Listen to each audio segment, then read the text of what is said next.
start off this video by saying BBC, I'm waiting to hear your reply. Haven't forgot about you. And let us not forget about the nasty things you said about Nintendo the other day. When you're ready, let's do this. Anyway, back to the subject matter of this. Got a few requests from some of my subscribers about my PC build, and so I wanted to kind of let everyone know how the build came along and where I'm going next with it.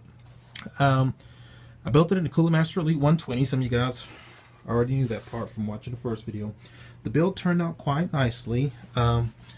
It's water cooled. It has a GTX 760. It's running a 600 watt OCZ modular power supply. CPU is a 3570K i5. The motherboard is a Gigabyte Z77 Wi-Fi edition. It's got a normal hard drive and an SSD drive, as well as a normal DVD drive. The performance on this thing it's pretty cool. I've been really pleased with it. 1080p gaming at 60 frames a second it's definitely a piece of cake for this setup. I have no complaints about it at all.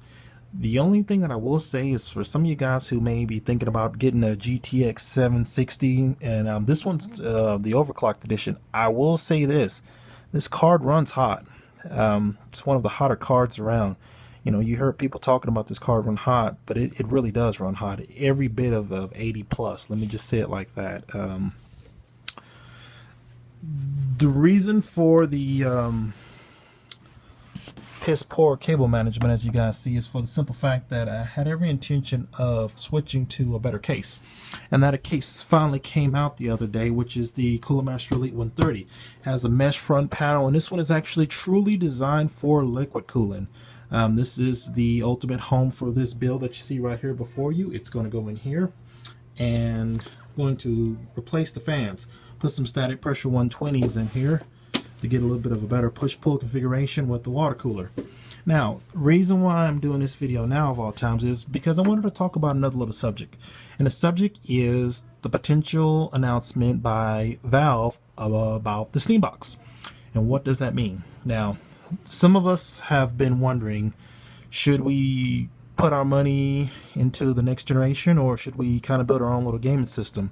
And it's a tough decision because, you know, more and more we're starting to see signs that things are changing. For instance, you know, if you guys are on Steam, you know, King of Fighters was just released on Steam, and you know, that's something I never thought would ever happen. And then Ultimate Ninja Storm, you know, we're talking about a Cyber Connect, you know, game. It's been released on Steam, and you know, if that trend continues and more Japanese publishers start bringing their games to the Steam platform, I gotta tell you, it's going to be more and more attractive for me to just strictly, you know, continue with PC gaming. If the announcement tomorrow is one of those announcements that is just completely awesome, you know, if the Steam Box is released and it is on par or even surpasses what the next generation has to offer, we could potentially see the rug being pulled completely from underneath Microsoft as well as Sony. You know, Valve could steal the thunder of the next generation. And, you know, we already know how, you know, the Steam platform works and how good the sales are. But if they actually have hardware too that supports the Steam itself, the model, man, look out, guys. We don't know what we'll hear tomorrow. Supposedly it's going to be 10 o'clock Pacific time. Yeah, in my case that means 12 o'clock Central Time. I'm pretty curious to hear what they're going to say. Gaming's just, I gotta say, guys,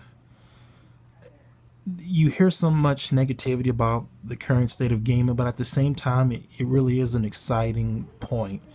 More and more people are starting to get into gaming, and if you are a gamer, and it doesn't matter what platform you guys support, whether it's the home console, PC gaming, Nintendo, Sony, Microsoft, it doesn't matter.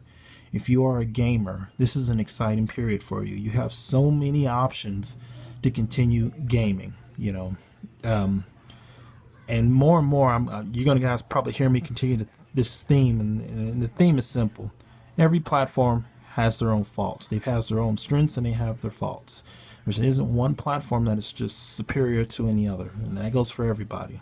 And anyone out there that is claiming that one platform is completely just the worst out of every platform, you guys might want to evaluate them. You know, opinions are okay, but when they start trying to claim these opinions as facts with, you know, simplified so-called facts that they use, then you might want to consider their credibility.